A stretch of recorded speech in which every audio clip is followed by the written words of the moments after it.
Christy Dena. I work on digital stories and transmedia storytelling, and I recently ran a campaign for my passion project, which is called Authentic in all caps. It's a web audio adventure for the iPad, and basically I needed the end funds to keep the project going, because it's been a self-funded project, and I reached the point where it's like I need some influx of cash to pay everyone to sort of work, not full time, but put more time aside for it.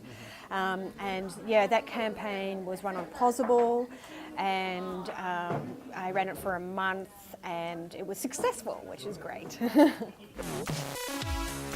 It's something that I did not want to do. It was at the bottom of my list, basically because of the time involved, and you don't know if it's going to happen, and it's a very public failure in that sense.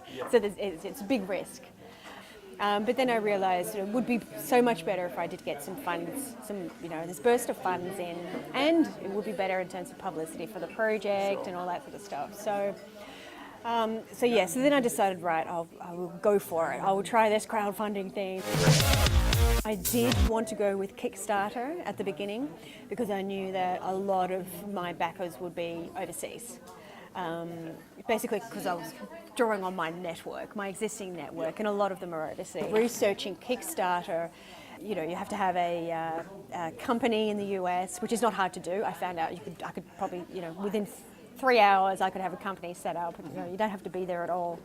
But you need to have a bank account, which was a big issue, and they've been clamping down in the US on people overseas opening up accounts there, which is understandable. And so then I realised, okay, I'll go with Pozible. And I had been speaking with the Pozible people for a while, and there have been campaigns there, so it's like, okay, I'll go for it. And it went well. I had no trouble getting pledges from people overseas. Excellent. Yeah. People associate crowdfunding with they have in the past with indies or doing things that can't find a place somewhere else, and some weird stuff that people would like to see happen that couldn't happen otherwise. And that's one of the reasons why there's a lot of debate when you see big studios coming in and using it, and people are like, but that's not what it's about. But that's another discussion. So yeah, it does work well in terms of the marriage of the platform for funding and the nature of the project. I've always thought that my marketing should have that authentic nature to it, so people are getting the message in lots of different ways. So that was a decision I made a while ago anyway.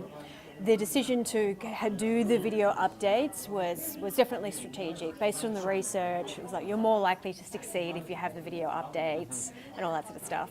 There was also research saying don't update too often, because then people get annoyed. So it was like, and so my personal goal was, okay, one video update a week, and it was difficult. It was difficult because on the one hand I had planned what would happen in the updates according to how I thought the campaign was going, and it was like, at this point, I'll have press coverage around the world, and I could talk about it, and it was just like, okay, that hasn't happened. What are we going to do? So yeah, like everything, it's like, okay, we need to change things. Pozible send you out an automatic message saying, this is like the most important sort of part. If you reach 25%, especially early in your campaign, you're more likely to succeed. It's really hard to get that amount. Make sure you thank everyone.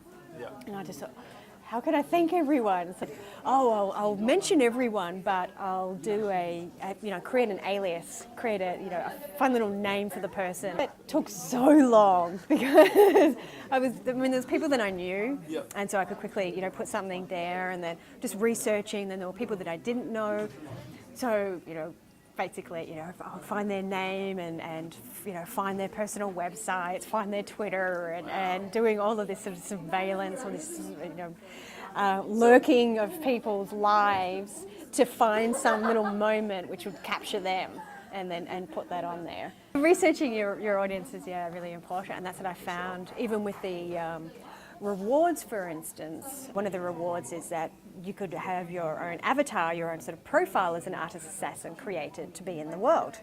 And so I got people to send photographs, of them. And so so doing a lot of stalking of people there. But what was interesting was that seeing all the photographs of all the people, that gave me a really strong impression of who my hardcore audience were.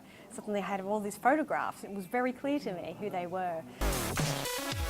And in terms of research for crowdfunding campaigns, it was like, okay, you need to have a $25 amount, you need to have a $50 amount, you need to have a $100 amount and something. And those need to be very key, because most people actually pledge at the $50 mark. That's where you'll get a lot of your stuff.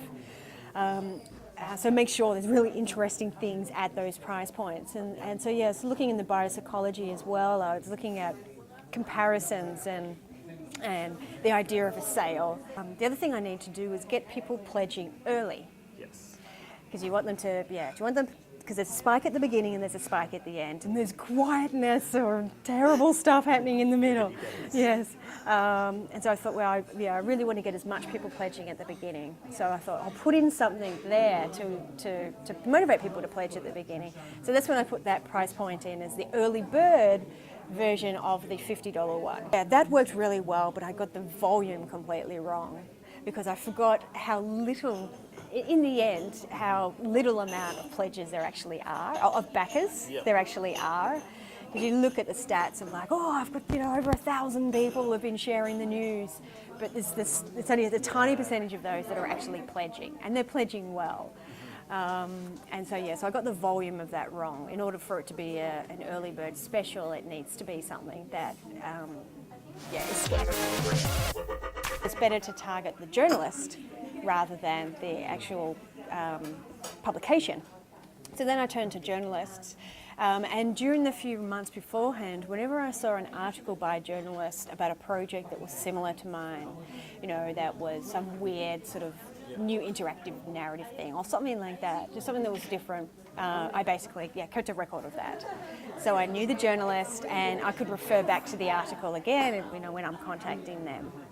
So I was targeting the journalist that way. I contacted a few of the contributors through the pledges, people that I knew that had blogs, and I contacted them and I said, I'm doing an experiment in indie marketing. If you're interested in being involved, let me know. Basically, the idea is that that you talk about why you pledged to this on your blog. That's it. And let's just see if that gets a response. And they all came back and said, sure, I'd love to. And they did that, which was fantastic. Their blog posts got me more pledges than any of the press. Yeah. And on top of that, it was so heartwarming because I was seeing how people really felt about the project. And as a creator, it was like, they get it. They like the stuff that I like. So it was really, there was this feedback loop where I was getting fed by it as well, in that sense. And they were putting themselves out there, which is sort of taking ownership and sort of saying what it was they liked about it. And as I said, that resulted in more pledges than the press. I sent out that big email at the beginning and the big email at the end, and I didn't pester people during the whole thing. Because I thought, okay, I'll just ask them at the important times and thank them while they were doing it during the campaign. But sort of hands off. Like only just ask them, twice, and that's it. It's interesting. Some funding bodies are encouraging people to do crowdfunding campaigns as a way to prove that they have an audience, as a way to help with their decisions. So that's sort of changing things there. But it's as an independent, it's the best route to go because it's pre-marketing, it's creating facilitating your community. It's fulfilling a whole lot of goals, as opposed to asking for money and then later on trying to create your audience. It's a lot more fulfilling and empowering to do it that way as an independent. Yeah, if it works. Yeah, if it works, yeah. When you're running the crowdfunding campaign, it can facilitate you starting to become dependent on other people, in the sense of you're always looking online to see if people are talking about it, because you have to continually check. Yeah. And it puts you into a state of mind of your esteem and sense of worth and value is suddenly dependent on what other people are saying and doing, which is a really unhealthy thing. Yeah. Yeah, I think sort of dealing with those sorts of things. I researched like, oh, this will happen at this time. And so, for instance, the research says that strangers will pledge from about 25% onwards. Once confidence is built up. Yeah, well, once it's sort of proven. And so with that, I thought, well, maybe I shouldn't contact the press until I have 25%. So I waited. Okay. But it was at that point that things started going quiet, and so the press had nothing to talk about. So that's one of the things that I would do differently next time, is I would contact the press at the beginning, when everyone's talking about it and all the excitement is there. Yeah, definitely contact the press earlier. But one of the things that helped was, before I actually launched, I showed my campaign to a colleague to get their impression. I also showed it to a journalist. And I said, have I got the pitch right? Like, would you write about this? Is this interesting? So I showed it to people before it was launched. And I think that's important as well. Yeah. They're the things that come to mind. I'm sure there are other things, but yeah, they're the things that come to mind right now. Perfect. Okay. Thank you very much. Yeah. My pleasure.